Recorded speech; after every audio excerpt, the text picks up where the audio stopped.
Hi everyone. మరి ఈ వీడియోలో మనం ఏం నేర్చుకోబోతున్నామంటే నెంబర్స్ పైన, ఎస్పెషల్లీ పర్సంటేజ్ అనేది నెంబర్స్ పైన ఏ విధంగా, అలాగే డిస్కౌంట్స్ పైన, అలాగే ప్రాఫిట్ అండ్ లాస్ పైన, వీటిపైన కొన్ని ఇంపార్టెంట్ ప్రాబ్లమ్స్ ఇలా మనం ఈ సెషన్లో డిస్కస్ చేయబోతున్నాం. సో జాగ్రత్తగా వినండి. మరి ఈ ప్రాబ్లం చూడండి. 100 ఈజ్ వాట్ పర్సెంట్ ఆఫ్ 10? 100 అనేది 10లో ఎంత పర్సెంటేజ్ అని అడుగుతున్నాడు. మనకి రివర్స్లో తెలుసు, 10 అనేది 100లో 10% అని చెప్పేస్తుంటాం, ఓకేనా? బట్ రివర్స్ ఇక్కడ 100 అనేది 10లో ఎంత శాతం అన్నాడు అనమాట. సో కొద్దిసేపు ఆలోచిస్తామా లేదా? సో కాబట్టి మీరు ఎలా చేస్తామో చూడండి. ఇక్కడ ఈ ప్రాబ్లంకి ఇంపార్టెంట్ ఏంటంటే ఎవరితో పోలుస్తున్నాం. We are comparing here 100 with 10. కాబట్టి ఎవరితో పోలుస్తున్నామో, లేకపోతే ఎవరిలో పర్సంటేజ్ అంటున్నామో వారిని డినామినేటర్లు వేసుకోవాలి. ఎవరికి పర్సంటేజ్ కొడుతున్నట్లు ఇక్కడ 100కి కంపేర్ చేస్తున్నాం. 100 యొక్క పర్సంటేజ్ ఎంత, వాట్ పర్సెంట్ ఆఫ్ 100 అంటున్నాం కదా. 100 అనేది ఎంత పర్సెంట్ అనేది అంటున్నాం కాబట్టి దాన్ని న్యూమరేటర్లో వేసుకోవాలి. సో మనం పర్సంటేజ్ అనేది మనం ఫైండ్ అవుట్ చేయాలి కాబట్టి ఇంటూ 100 వేసుకోవాలి, ఓకేనా? ఇప్పుడు 10తో చూడండి, 10 జా 100 క్యాన్సిల్ అయిపోయింది. సో 100 ఇంటూ 10 1000, చూసారా? కాబట్టి ఎంత ఆన్సర్ వచ్చింది మనకి? 1000%. కాబట్టి 100 అనేది 10లో 1000% అనమాట. సో ఈ విధంగా చేయాలి. మరి ఈ ప్రాబ్లం చూడండి. If 20% of a number is 80, then what is that number? చూసారా, 20% ఆఫ్ ఏ నెంబర్. ఇక్కడ పూర్తిగా నెంబర్ మనకు తెలియదు, ఆ నెంబర్ ఎవరు ఫైండ్ అవుట్ చేయాలి. వాటిలో జస్ట్ 20% తీసుకుంటే వాడు 80 అయ్యాడట. సో మనం ప్రాబ్లంని అర్థం చేసుకున్నాం అనుకోండి, చాలా ఈజీగా చేయొచ్చు అనమాట. ఇక్కడ ఫర్ ఎగ్జాంపుల్ ఇది ఒక పూర్తి నెంబర్ అనుకుందాం. ఆ నెంబర్లో జస్ట్ ఒక 20%, ఇది మొత్తం 100% అయితే ఒక నెంబర్ అయినట్లు అనమాట. మొత్తం 100% తీసుకుంటే ఒక నెంబర్, అందులో మనం జస్ట్ 20% తీసుకున్నాం, అది 80 అయింది అనమాట. అయితే మనకి 100% ఎంత అవుద్దామని ఇప్పుడు ఫైండ్ అవుట్ చేయాలన్నమాట, ఓకేనా? మరి ఎలా క్యాలిక్యులేట్ చేస్తున్నాం చూడండి. సో ఇక్కడ సింపుల్గా 20% అనేది 80 కాబట్టి మరి ఆ ఫుల్ నెంబర్ అంటాం, ఒక పూర్తి నెంబర్ కావాలంటే మనం 100% తీసుకోవాలి. 100% ఎంత? సో ఎడమ నుంచి కుడివైపు ఇప్పుడు యారో మార్క్, ఇటువైపు క్వశ్చన్ మార్క్ వచ్చింది కదా, యారో మార్క్ ఇలా పెట్టాం. ఎప్పుడైనా సరే యారో మార్క్ ఇలా వచ్చింది, మనకు ఫైండ్ అవుట్ చేయాల్సిన నెంబర్ ఇటువైపు ఉన్నాడంటే మీరు ఏం చేయాలో తెలుసా? ఈ నెంబర్ కింద ఈ నెంబర్ వేసుకోవాలి. చూడండి, 80/20 ఇంటూ ఈ 100%, ఆ ఫుల్ నెంబర్ మనకు కావాలి కాబట్టి ఇంటూ 100 వేసుకోవాలి. సింపుల్ అనమాట. సో ఎటువైపు అయితే మనం ఫైండ్ అవుట్ చేయాల్సిన నెంబర్ వచ్చిందో అటువైపు క్వశ్చన్ మార్క్ వేసుకొని ఈ నెంబర్ కింద ఈ నెంబరు ఓకేనా వేసుకొని ఈ 100తో ఇంటూ చేస్తారు. 20 టేబుల్తో క్యాన్సిల్ చేసిండి, 24/80. So 4 into 100 400. కాబట్టి ఆ పూర్తి నెంబర్ ఎంత మనకు కావాల్సింది? 400 అనమాట. మరి ఈ ప్రాబ్లం చూడండి. A bag is purchased of 600 rupees with 25% discount. So find its original price or marked price అంటాం దీన్నే. ఒరిజినల్ ప్రైస్ లేదా వాటిపైన మార్కింగ్ చేసినటువంటి ప్రైస్ ఎంత.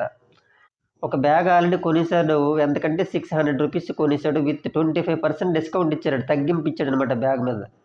అయితే మరి ఆ బ్యాగ్ మీద ప్రింటెడ్ రేట్ ఎంత, మార్క్డ్ ప్రైస్ ఎంత, ఒరిజినల్ రేట్ ఎంత దానిపైన ఉన్నది అని అడుగుతాడు అనమాట. సో ఎలా చేస్తామో ఒకసారి చూడండి. ఇక్కడ మనకి కీ వర్డ్ ఏంటంటే డిస్కౌంట్. ఈ డిస్కౌంట్ మనకి పర్సంటేజ్లో ఇచ్చాడు. 25% డిస్కౌంటే మనకి కీ వర్డ్. ఇంతకీ 25% డిస్కౌంట్ అంటే అర్థం ఏంటి చెప్పండి?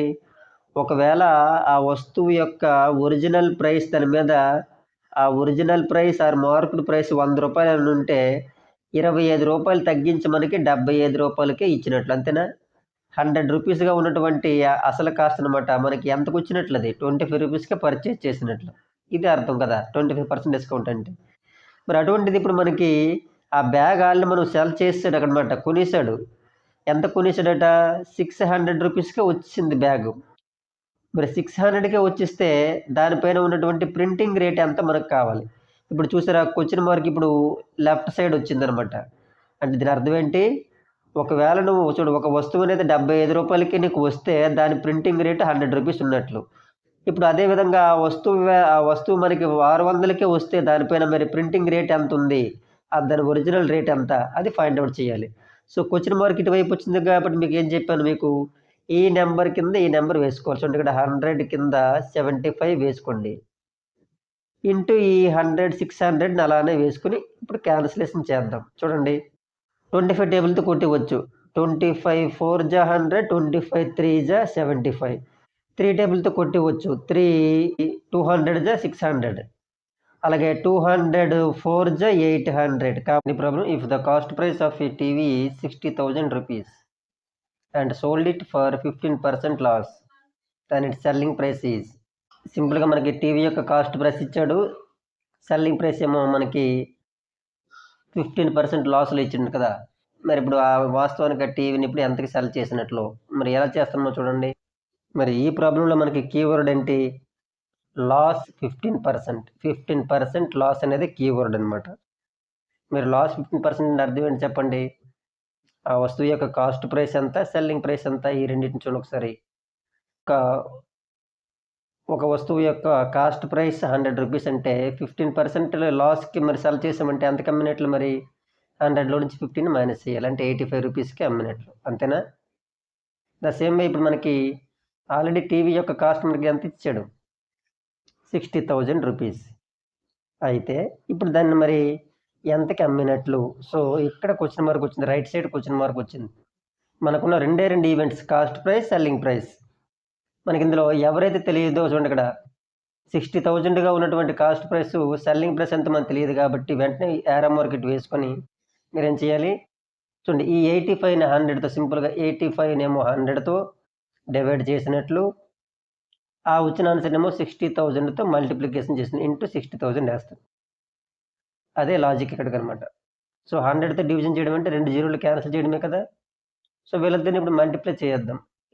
చివరి మనకి 2 జీరోస్ ఉన్నాయి కాబట్టి 2 జీరోస్ అలాగే రాదు. 6 టేబుల్తో చూడండి, 6 5 జా 30, అలాగే 6 8 జా 48 and 3 51.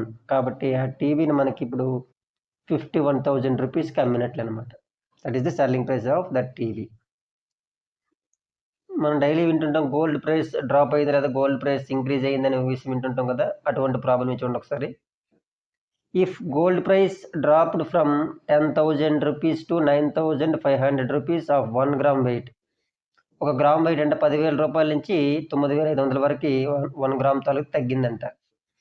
So then decrease percentage, ఎంత పర్సంటేజ్ తగ్గింది అన్నాడు అనమాట. ఓకేనా? మరి ఏం చేస్తాం? ఒకటే దానికి మనకి ఏంటి ఇక్కడ మనకి కీవర్డ్ ఇక్కడ decrease percentage. First of all decrease percentage మనం కట్టాలి అంటే ఏం చేయాలి? మరి ఒకటి డిక్రీజ్నేమో న్యూమరేటర్లో వేసుకొని, డిక్రీజ్ కాకముందు ఎంత ఉండదో దాన్ని డినామినేటర్లో వేసుకోవాలి. అదే సింపుల్గా గుర్తుపెట్టుకోండి. డిక్రీజ్నేమో న్యూమరేటర్లో వేసుకోవాలి, డిక్రీజ్ కాకముందు ఎంత, తగ్గకముందు ఎంతో అదేమో డినామినేటర్లో వేసుకోవాలి.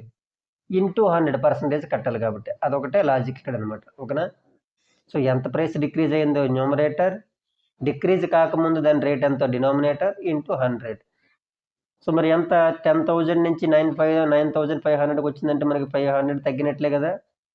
సో డిక్రీజ్ అయిందేమో పైన వేసుకున్నాం. డిక్రీజ్ కాకముందు ఎంత? 10,000. అది గుర్తుపెట్టుకోండి. డిక్రీజ్ కాకముందు 10,000 అది డినామినేటర్లు వేసుకోవాలి, ఇంటూ 100. ఇంటూ 100లో 2 జీరోస్ క్యాన్సిల్ అయిపోయి, 2 జీరోస్ క్యాన్సిల్ అయిపోయి, అంటే మనకి ఎంత మిగిలింది? 5. దట్ ఈజ్ 5% అనేది మనకి డిక్రీజ్ తగ్గింది ఆ గోల్డ్ ప్రైస్ అనమాట.